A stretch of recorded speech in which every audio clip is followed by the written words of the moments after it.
What's the best pasta in history? Let's talk about that.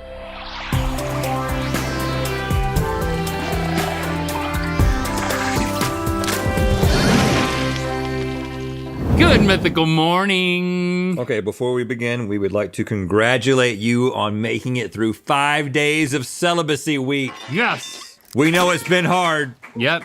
And we know you haven't done anything about how hard it's been. That's right. You've only got 2 more days to go.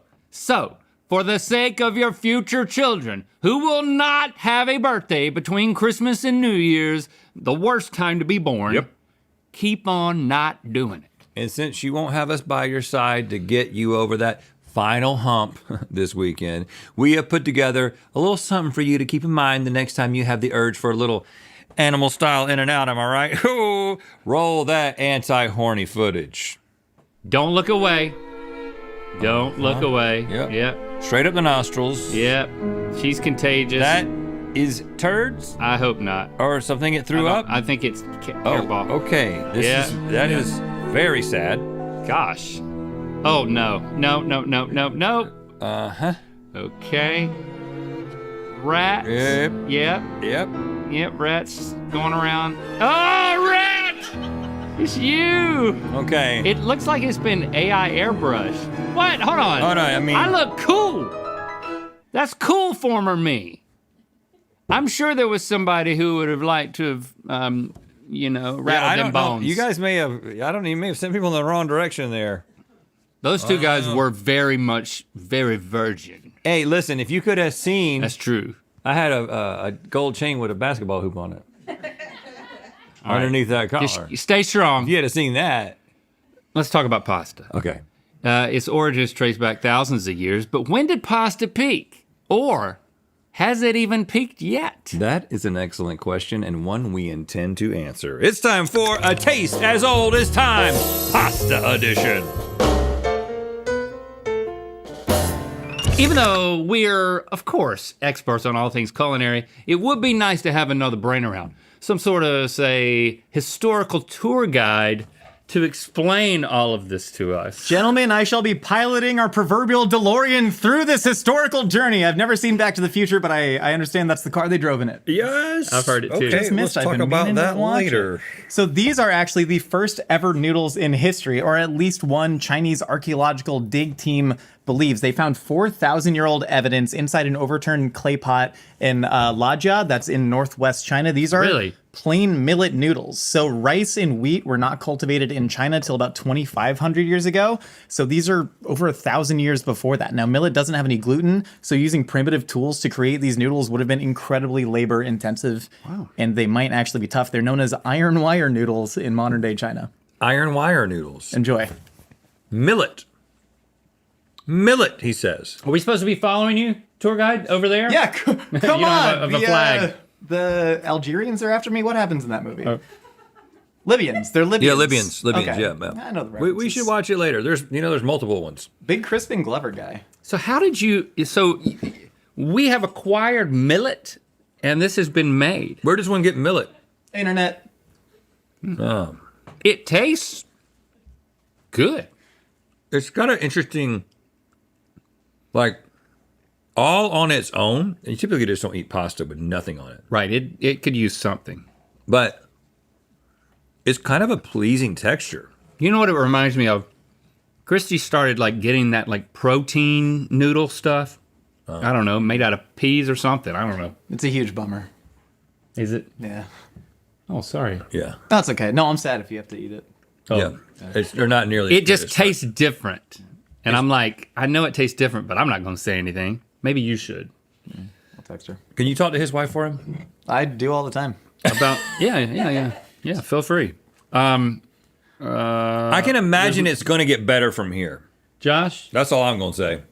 So the top is number 1. It's definitely the best we've had so far, but I think it's going to probably go down like 4 or 5. I think it's going to be the worst. That's my guess. We'll but put it you at know 5. But imagine you're a 4,000-year-old peasant. Oh, I would be so into it. See? Just put it at the bottom. Put it at 5. Put it at the bottom. It's going to get better. Than technology, man. You know? Mm-hmm. You know, at the time that this pasta was being made, the world population was had doubled from 7 to 4 million people over that 1,000-year period. That's like just as many people as there are in Los Angeles. That was just the world population. The way you said it made it sound like it decreased from 7 to 4, but I understand you. 14. Oh. Doubled. Oh, Yeah. wow. Yeah. The Trader Joe's parking lots probably weren't as crowded as they are in LA. Not at all. Although this might look familiar like lasagna, It this is an does. early prototype. It's called patina apiciana. We're taking this from the cookbook De Re Coquinaria, written by Marcus Gavius Apicius in the 4th century BC. A lot of people consider it to be history's first cookbook, but obviously the tomato was not in the Roman area until I'm about good with that. 1,500 years later. And so you'll love this sauce better. It's made with sow's belly, boiled raisin wine, and the breast of a fig pecker, or a thrush, as they say. A fig pecker? A fig pecker. It's got the breast of a fig pecker in it? It's probably got a couple fig pecker breasts because they're real small. We have acquired fig peckers? Yep. You want to know where you get it? This? Internet. Yeah. The internet, man. It's done good and bad in the world. You can get fig peckers. Brown lasagna. Please That enjoy. thing that you said about the belly, that scared me. Well, it's just pork belly. Is It's it? a sow's belly.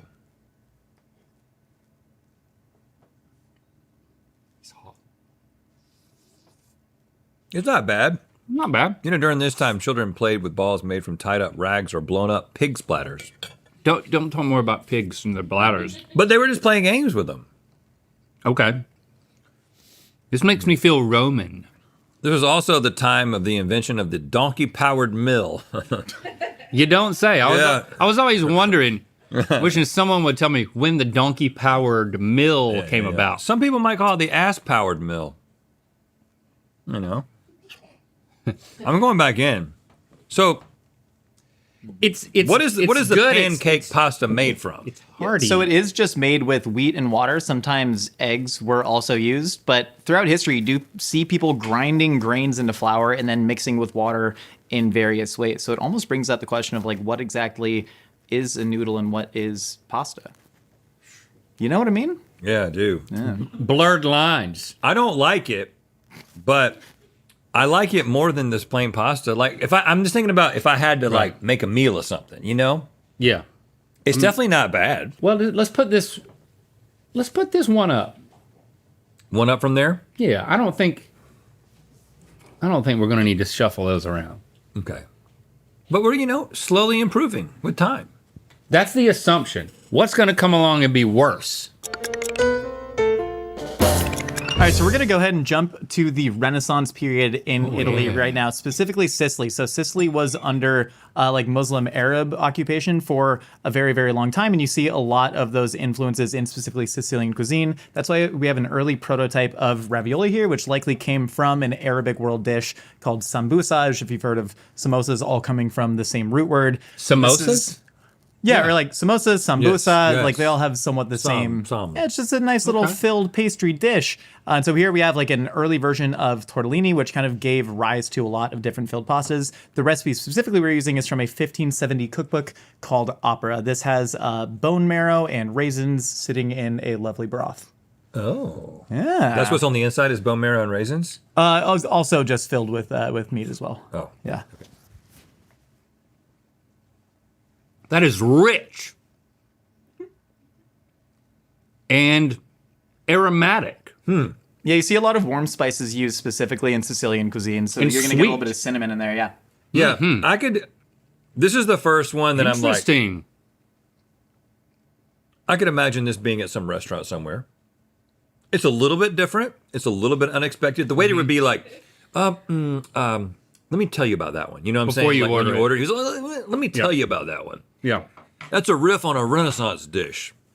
Josh, as we've said, this right here is modern day restaurant quality with caveats, Yep. which makes me start to think, You want to skip a space? I think we need to skip a space. But here's the thing that's going to happen, Link. I believe at some point we're going to get tomato sauce. And I know you don't like tomatoes, but you like tomato sauce. And I think that tomato sauce, if that's what's coming, I think it's going to be really good. But we can always switch it. Yeah, that'll give Josh something to do. Yeah. Put it up higher, Josh. Yeah, don't put it all the way. 16th century. skipping a space. Oh, look what we did. You see these awesome mythical shirts we're wearing? Check out these sick designs. We partner with our friends over at Zoomies to bring all these exclusive tees from the Mythical merch archive. Go to mythical.com/Zoomies for more information and to find a store near you. We are fast forwarding all the way to the early 1900s in America. This is a spaghetti and meatballs. This is a dish that flat out does not exist in Italy, and the reasons it does exist in America is because we were simply the land of beef throughout the 1800s, and so Italian-American communities, specifically in New York, started feeding their children a lot more beef, and so their families could make bigger meatballs. Meatballs exist in Italy, polpette, but they are significantly smaller, and so they started putting them on pasta in America, and beef consumption was actually spurred by the 1906 Pure Food and Drug Act, which, as we all know, was incidental of Upton Sinclair's 1906 opus, The Jungle. Okay. Yeah, and all of us know. Yeah. So was that like, what was the slogan? Just say no to pure drugs and food? No, they wanted the food to be more pure. Upton Sinclair, 1906, he And the writes about drugs? the Chicago stockyards and how abhorrent the meat raising conditions were. And Of so course. then the Roosevelt administration was like, we need to actually inspect the meat to make sure it's... And his point is Americans ate a lot more beef after that, especially. And so this dish only continued to become more popular. Because they had confidence. They really did. They really did. Oh, God. I also have confidence that this is amazing. Oh, gosh. This is like so many steps up. The meat and the tomato sauce Good gracious. Good gracious. and the nature of the pasta. Yeah, canning tomatoes also became a lot more popular because canned foods really weren't around until the late 1800s. And so this made it really easy for all Americans to cook in their home as well.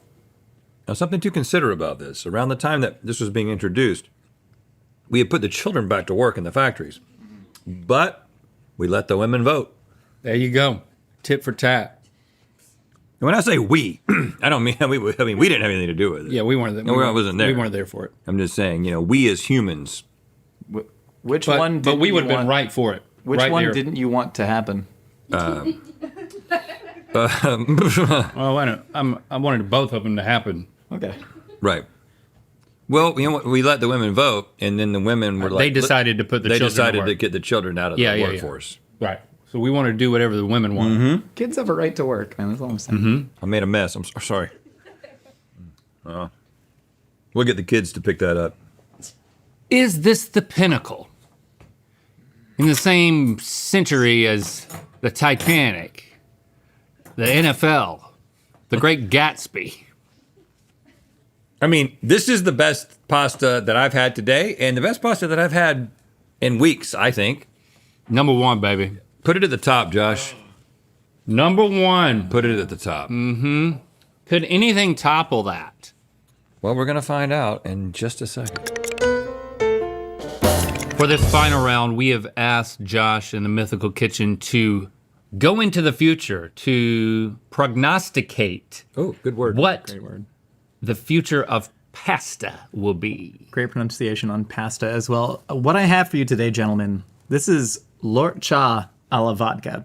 Penne alla vodka, invented in either the 1970s or 1980s, depending on who you ask, I believe is the apotheosis of pasta. I think that is the most popular a pasta dish will ever become. One of the hardest reservations to get right now in Los Angeles is a place called Puget Palace. Their main dish is... Been there. Do you have the Malay rigatoni, the Indian flavored rigatoni alla vodka? I did, because that was a specialty. That is the specialty. That's what people go there for. So I think we are going to start searching the rest of the globe to find out which country we can now add to penne alla vodka, which is how we end up in Cambodia, which has some of the world's best spices. So there's kompot peppercorn in here, one of the world's most prized peppercorns, one of my favorite ingredients on the planet. These are lort cha noodles. They're called rice pin noodles. So you see they're kind of like thinner at one end and thicker on the other. Yes, let's pull one of the. they're stir-fried with and the they're vodka short. sauce. I They're thought short. I thought it was like pieces of onion. No. So those are the actual noodles. Then we have burrata with Thai bird's eye chilies on top, a little bit of makrut lime leaf, tamarind, shallot, cinnamon, and galangal, which is like ginger's funkier cousin. Please enjoy. Okay. Not gonna lie, Move this over, one was just Ginger. for me. This one was for me. I wanted this to happen, and I'm very glad that we did. Can I have a bite? Thanks, man. I guess I'm doing this now. Oh, man. Double fork in it. Get a lot. Right over where I'm making a fork. I ate 3 rice pin noodles without chewing. They just went right down. Oh, dude. They're slidey. And that, Wow. the spice, Those peppercorns, And the There's burrata. Tim Tebow in here real quick. those peppercorns are really nice. Compote pepper. Telling you, Cambodian food is one of my favorite things in the entire world. Okay, there's a couple other things to consider about 2026, okay? This is just a year from now. But I want to let you know, Elvis will be found alive in Tampa. and if that's going to happen, that might impact the way you think about it. It's really fresh. nice. It's different. I mean, all right, get over there because we're about to hand it to you, and you got to be over there. Hold on one sec, buddy. Well, we're gonna hand it to you, and you can know. keep eating it. But the question is, where does it go? I mean, 16th century. We know we're Move moving that 16th down. century down. There's no question. You might as well. It's whether or not, what are you calling this? Lord Cha a la vodka. That, Lord Cha, alla vodka. Is it the pasta of the future? Is it the best pasta in history? This is so much closer than the last time we did this with the burger, if I remember correctly. Yeah, I really phoned it in on the burger. Did a much better job this time. Well, it's just It hard. wasn't that. Like It the was just- smash the burger smash is burger. just so hard to beat. I'm on the fence, but it's meatless, and I just love meatballs so much. I think if we're prognosticating, as you like to say, into the future, I think Yeah. meat is going to become a lot more scarce in a way. It's already becoming a lot more expensive. That's true. Due to drought and climate Which is change. why we So, got to keep it at #1 for now. like, It I won't be agree. here forever. So we can remember and how I think good there's it was. something beautiful about that. Remember the part of meat history. days. Yeah. Yeah. Throw it at #2 because we got to enjoy it while it's here. Like a full pound of meat on Yeah. the spaghetti. That's not normal, man. So there you have it. Spaghetti and meatballs, the pasta of the 20th century is officially history's greatest pasta. Great work, Josh, Lily. Thank you so much. Before we go, we want to announce that our spring break starts next week. So for the next 3 weeks, Yes. we won't be releasing episodes on Tuesday, Thursday. But let me put that in a positive light. Yeah, you For the could've just next started 3 with that. weeks, we will have brand spanking new episodes on Monday, Wednesday, and Friday. Okay? Deal? Yeah, so be here on Monday for the start of that. And of course, be back here tomorrow for another new episode of Good Mythical Weekend. Thanks for commenting and sharing this video. You know what time it is. Hi, I'm Mick. I'm Emily. I'm Colin. And we just did a macaroni and cheese taste test. And now it's time to spin the wheel of mythicality. We're raising them right. Go, fam. Click the top link to see how many pastas we can name. And to find out where the wheel of mythicality is going to land. We're IRL with exclusive gear and select Zoomies stores. For more info and to find a store near you, go to mythical.com/Zoomies.